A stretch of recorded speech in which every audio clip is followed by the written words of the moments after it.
नमस्कार प्यारे मित्रों, आज की डिजिटल क्लास में मैं निमिषा आप सबका स्वागत करती हूँ। पिछले वीडियो में हमने देखा था हिंदी कक्षा 8 का पाठ नंबर 6। पाठ का नाम था भरत और लेखक का नाम था राजा लक्ष्मण सिंह। ये भरत है वो शकुंतला और दुष्यंत का पुत्र है, जिसके नाम से हमारे देश का नाम भारत पड़ा। भरत है वो बहुत ही प्रतापी राजा था और साहसी निडर था। और इस पाठ में हमने देखा कि कैसे है वो दुष्यंत है वो पेड़ के पीछे से भरत का सब जो बातें कर रहा है, भरत वो तपस्विनी से वो सब सुन रहा है। फिर आगे आकर जब पूछता है कि तपस्विनी को कि ये कौन है, तभी उसे थोड़ा थोड़ा अंदेशा हो जाता है कि ये मेरा और शकुंतला का पुत्र है। ये है एक कालिदास रचित अभिज्ञान शाकुंतल का जो राजा लक्ष्मण सिंह ने हिंदी अनुवाद किया था, उसमें से एक नाट्यांश यानी छोटा सा अंश लिया गया है, एक प्रसंग लिया गया है। फिर जब बच्चा है वो कहता है कि कहा है मेरी माँ शकुंतला, तब दूसरी तपस्विनी हंसती हुई, यहाँ तेरी माता नहीं है, तुम इस नाम से धोखा खा गए सर्वदमन।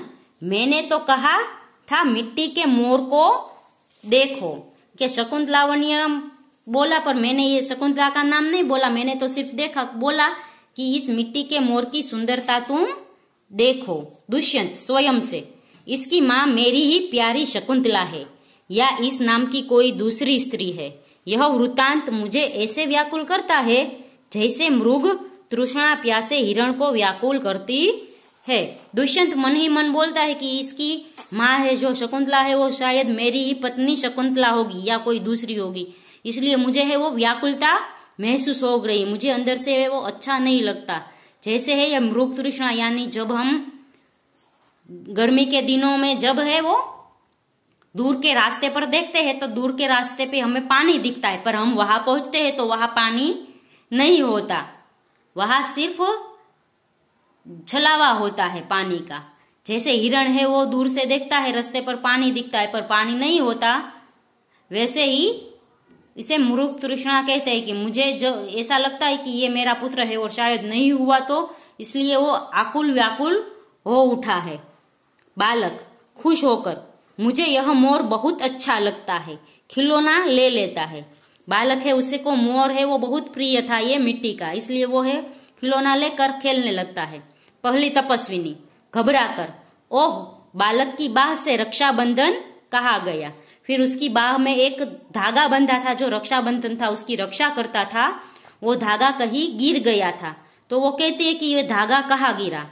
दुष्यंत घबराओ मत, यहाँ जब यह नाहर से खेल रहा था, नाहर यानी सिंह का बच्चा, तब इसके हाथ से गिर गया था, सो वहां पड़ा है, मैं उठाकर तुम्हें दिए देता हूँ।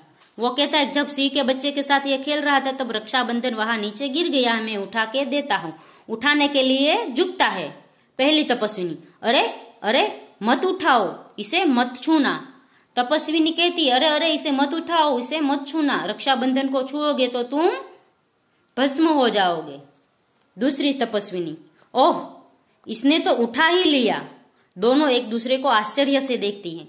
ऐसा होता है कि रक्षाबंधन का जो धागा है वो कोई दूसरा उठाता है बालक की माता या पिता के सिवाय, तो वो जलकर भस्म हो जाता है, पर ऐसा नहीं हुआ। दुष्यंत ने जब धागा उठाया तो दुष्यंत वैसा का वैसा ही रहा, वो भस्म नहीं हुआ। इसलिए पहली तपस्विनी और दूसरी तपस्विनी है वो आश्चर्य से देखती है कि अब ऐसा क्यों नहीं हुआ कि ये आदमी भस्म क्यों नहीं हुआ। दुष्यंत, यह लो, परंतु यह तो कहो कि तुमने मुझे इसको उठाने से रोका क्यों था। दुष्यंत को आश्चर्य हुआ कि ये मुझे धागा उठाने से क्यों रोक रही है, इसलिए दुष्यंत ने उसे पूछा कि तुमने मुझे क्यों रोका। दूसरी तपस्विनी, इस रक्षाबंधन का नाम अपराजित है। जिस समय इस बालक का नामकरण हुआ था तब महात्मा मरीचि के पुत्र कश्यप ने यह धागा दिया था।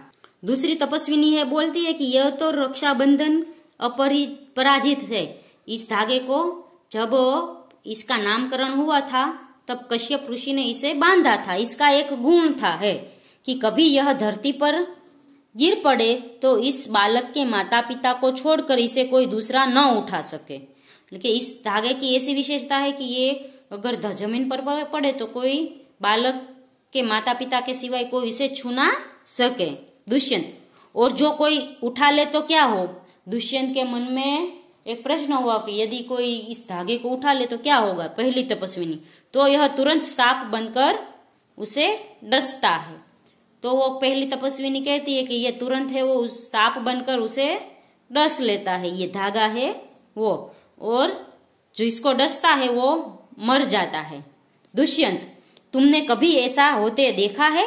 दुष्यंत को आश्चर्य हुआ और उसने पूछा कि ऐसा तुमने कभी होते हुए देखा है कि इसके माता पिता के अलावा किसी ने यह धागा उठाया हो और मर गया हो?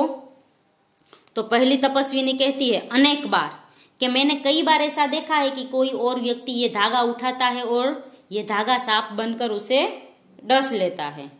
दुष्यंत प्रसन्न होकर, दुष्यंत है वो प्रसन्न हो जाता है। तो अब मेरा मनोरथ पूरा होगा। मनोरथ यानी उसकी इच्छा, जो उसकी मन में इच्छा थी वो पूर्ण हुई। मैं क्यों ना आनंद मनाऊं।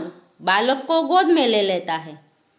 वो है तो कि मेरा मनोरथ पूरा हुआ, मैं क्यों ना आनंद मनाऊं, क्योंकि उसको पता चल गया कि ये बालक है वो मेरा ही पुत्र है। जब तपस्विनी ने कहा कि ये धागा उसके माता पिता के अलावा और कोई उठा ले तो ये सांप बनकर डस लेता है, तो दुष्यंत को यकीन हो गया कि ये पुत्र उसका ही पुत्र है, क्योंकि उसके पिता और माता है वो ही सिर्फ इस धागे को छू सकते हैं। इसलिए दुष्यंत है वो बहुत खुश हुआ और इसलिए वो उसे बालक को गोद में उठा लेता है और कहता है कि मैं अब बहुत खुश हूं, मैं आनंद से झूम रहा हूं।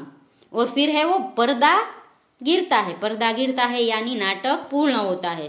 तो इस नाटक में हमने देखा कि कैसे दुष्यंत को है उसके पुत्र से मिलन हुआ, कि एक तो उसे पता चल गया कि ये उसका ही पुत्र है, क्योंकि पहले उसके हाथ में जो लकीरें देखी उसे लगा कि ये कोई क्षत्रिय की लकीरें है। फिर तपस्विनी ने कहा कि ये पुरु वंश का है, तब उसकी आशा थोड़ी और बढ़ी। और फिर अंत में जब रक्षाबंधन का धागा उसने उठाया तो तपस्विनी ने कहा कि माता पिता के सिवा कोई उठाएगा तो भस्म हो जाएगा। इसलिए दुष्यंत को पक्का यकीन हो गया कि ये मेरा ही पुत्र है। तो बच्चों यहाँ पर है ये पाठ खत्म होता है। अगले वीडियो में हम इस पाठ का स्वाध्याय सीखेंगे। तब तक के लिए गुड बाय, टेक केयर।